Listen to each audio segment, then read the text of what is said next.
I know you don't like to get drawn into politics, Sadhguru, but something which has hit very close home is recently there was a man who was injured in a explosion that took place in Mangaluru.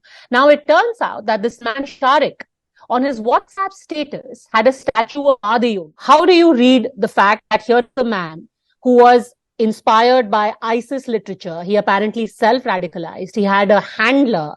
He was caught with in an explosion, and he had a picture of Adiyogi. I think I should be glad that even he is carrying Adiyogi. That's how I would like to see it, but that's not the reality, I know. One thing is, he's trying to mask his identity, that is a clever thing to do for the work that he is doing.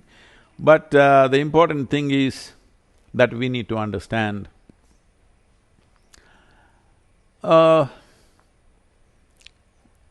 any image of this kind, you know what happened in Afghanistan to the Buddha statues. This has happened across northern plains, that anything that was considered idolatry was destroyed because somebody firmly believed that. So now I think most people have settled, okay, you do your thing, I do my thing, it's okay, I think we should bring that.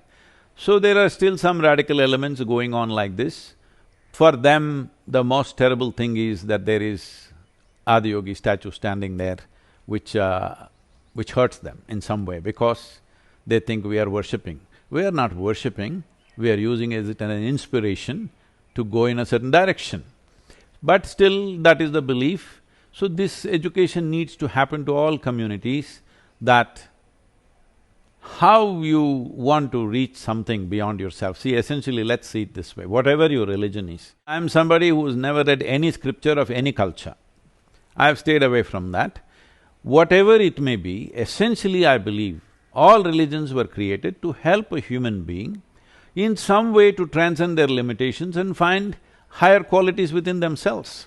Somebody will do it by prayer, somebody will do it by ritual, somebody will do it by all kinds of worship, somebody will do it by meditation, somebody will do it by knowledge, it doesn't matter how.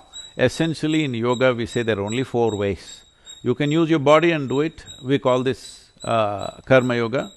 You can do your intelligence and do it, we call this jnana yoga. You can use your emotion and do it, we call this bhakti yoga. You can use your life energies and do it, this is called as kriya yoga. So whatever religion you may come from, in some way it is a combination of these 4 things. In what proportion, it may vary. But that's all a human being can do. You can use your body, mind, emotion and energy, there's nothing else for you to use. You can invent whatever you want.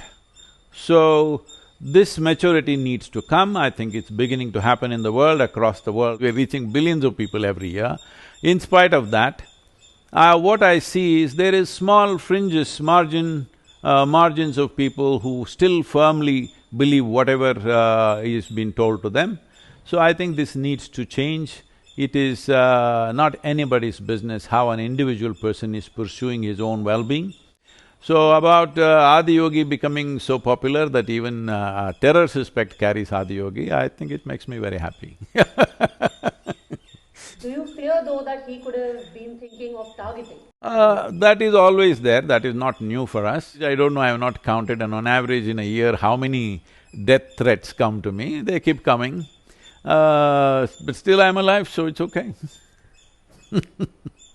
What… is it a cause of worry that in the place that you live and in other pockets, in Karnataka, for example, this gentleman was in Mangalore, he travelled to Tamil Nadu, he travelled to Coimbatore, he travelled to Kerala, that there is growing radicalization in a sect or in a group of people? No, you must understand, he's doing the same route that I did.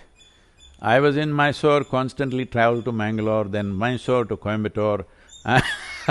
This guy is traveling the same route. I know I'm joking about a serious subject, but it's very important that we learn to handle the most significant aspects of our lives, we learn to carry it lightly. Otherwise, we will want to kill each other. Let's not go there.